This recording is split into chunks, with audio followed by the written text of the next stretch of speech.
3, 2, 1.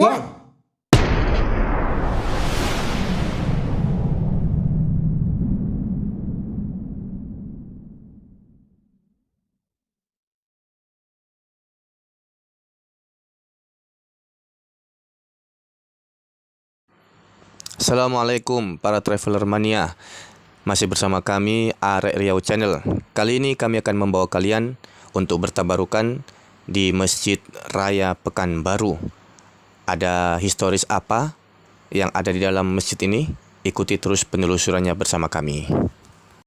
Masjid Raya Pekanbaru adalah masjid tertua yang dibangun pada abad ke-18, tepatnya pada tahun 1762 oleh Sultan Abdul Jalil Alamuddin Shah atau Sultan Siak keempat. Historis daripada berdirinya masjid ini adalah disebabkan keinginan Sultan itu sendiri, kawan-kawan. Beliau ingin menjadikan Senaplan sebagai pusat kerajaan daripada Siak. Dan sesuai adat raja-raja Melayu ketika itu, apabila terjadi pemindahan pusat kerajaan, maka harus diikuti pembangunan 3 hal, teman-teman. Yaitu yang pertama, istana raja, yang kedua, balai kerapatan adat, dan yang ketiga, masjid. 3 unsur itu wajib dibangun sebagai representasi dari pemerintahan, adat, dan agama. Dan bagi adat bangsa Melayu sendiri, 3 hal tersebut dikenal dengan sebutan tali berpilin 3 atau tungku 3 sejarang. Dan itu adalah 3 hal yang tidak boleh dipisahkan sama sekali. Patut dicontoh ya kerajaan ini. Dan kawan-kawan semua, Senaplan dipilih oleh Sultan Alamuddin Shah sebab letaknya yang strategis di sebelah selatan daripada Sungai Siak.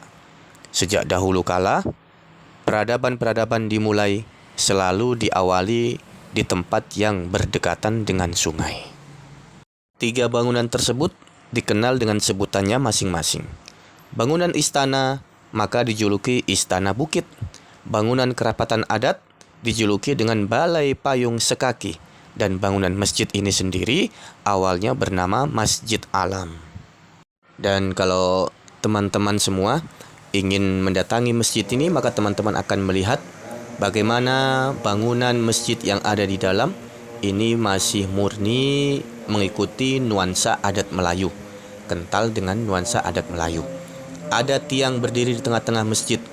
Ini kalau kita lihat hampir sama sejalan dengan kerajaan Islam yang ada di Tidore ataupun Ternate.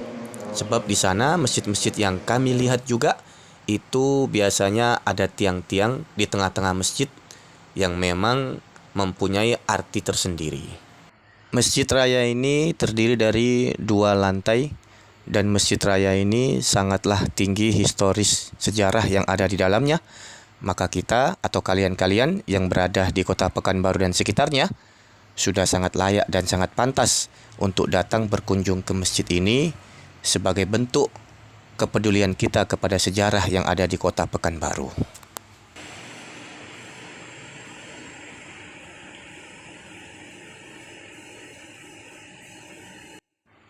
Dan teman-teman semua, selain daripada historis yang begitu bersejarah dari masjid ini, ternyata di sebelah utara dari Masjid Raya ini terdapat makam para sultan, kawan-kawan semua. Di sini sekalian kita akan mengajak kalian untuk bertabarukan ke makam Sultan Abdul Jalil Alamuddin Shah atau Sultan Siak yang keempat. Ada siapa saja di dalam makam tersebut? Ikuti terus ya penelusuran bersama kami.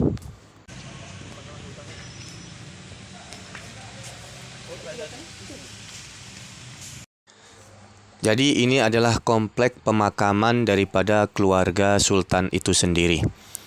Di sini terdapat 2 sultan yang dimakamkan di sini, yaitu Sultan Abdul Jalil Alamuddin Shah atau Sultan Siak keempat dan Sultan Muhammad Ali Abdul Jalil Muazzam Shah atau Sultan Siak kelima, yang tak lain adalah anak dari Sultan Alamuddin Shah itu sendiri.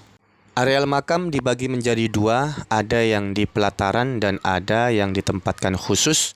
Kurang lebih ada 6 makam yang di tempat khusus tersebut.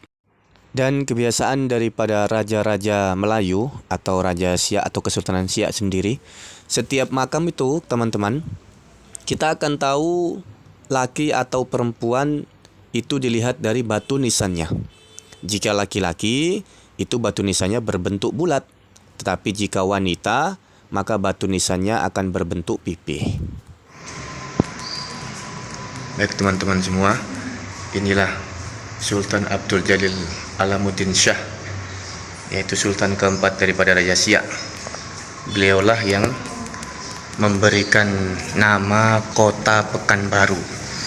Jadi dulu masjid daripada Raya Pekanbaru ini, yaitu namanya adalah Masjid Alam. Awal mula namanya adalah Masjid Alam, kemudian diganti menjadi Masjid Alamuddin, kemudian diganti lagi menjadi Masjid Raya Pekanbaru. Dan inilah Sultan yang pertama sekali membangun daripada Masjid Raya Pekanbaru ini. Ini adalah istri beliau, yaitu Sultanah Khadijah. Kemudian ini adalah anak daripada Sultan Alamuddin. Ini anak beliau. Ini adalah menantu daripada Sultan Alamuddin. Ini menantunya, dan yang ini adalah istri daripada Sayyid Syarif Usman Sabuddin tadi. Ini adalah Sultan yang kelima. Ini adalah Sultan yang kelima, yaitu Sultan Muhammad Ali Abdul Jalil Muazzam Shah. Maka penting kita datang ke tempat-tempat para wali, terutama ini adalah Sayyid, keturunan atau Ahlul Bait daripada baginda Rasulullah SAW. Dan insyaallah sebentar lagi kita akan sama-sama memanjatkan doa, mengirimkan doa kepada mereka. Baik teman-teman, ini yang kalian lihat adalah silsilah daripada kerajaan Siak itu sendiri. Maka di sini kita melihat bahwasanya Sultan Abdul Jalil Alamuddin Shah, yaitu Sultan keempat dari kerajaan Siak, setelah mendapatkan atau naik tahta, menggantikan daripada keponakan beliau, yaitu Tengku Ismail atau Sultan Ismail Jalaluddin Shah.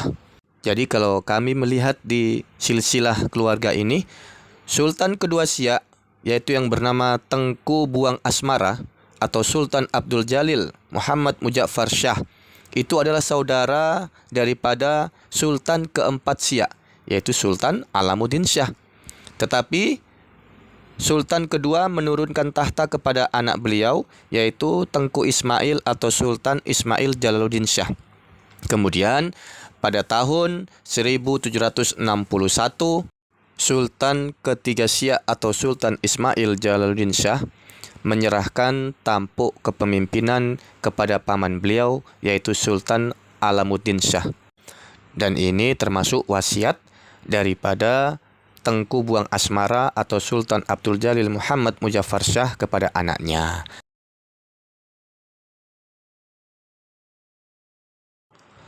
Pada tahun 1766, Sultan Abdul Jalil Alamuddin Shah kembali kepada Allah Subhanahu wa taala atau wafat. Maka tampuk kepemimpinan dilanjutkan kembali oleh anak beliau, yaitu Sultan Muhammad Ali Abdul Jalil Muazzam Shah, untuk menjadi Sultan Siak yang kelima. Sebenarnya ketika Sultan Siak yang ketiga menjabat, maka Sultan Muhammad Ali ini dahulu adalah panglima besar. Dan di dalam silsilah tersebut kita pun membaca dan melihat bahwasanya menantu daripada Sultan Jalaluddin Alamuddin Shah ini, yaitu Sayyid Usman tersebut, yang menikah dengan anak sultan yang bernama Tengku Badriah, memiliki anak yang akhirnya mendirikan kerajaan Pelelawan. Wallahu a'lam bishawab. Dan akhirnya kawan-kawan semua, para traveler dan tabarukan mania, inilah akhir perjalanan kami dalam menelusuri historis Masjid Raya Pekanbaru dan juga bertabarukan dengan makam para sultan yang ada di samping masjid tersebut. Jika ada dari kisah ataupun sejarah yang kami sampaikan tadi tidak sesuai dengan kenyataan atau fakta, mohon tulis di kolom komentar yang ada. Dan kawan-kawan semua, ikuti terus penelusuran dan tabarukan bersama kami, Arek Riau Channel. Dan akhirnya, wabillahi taufik wal hidayah, wassalamualaikum warahmatullahi wabarakatuh. See you next time.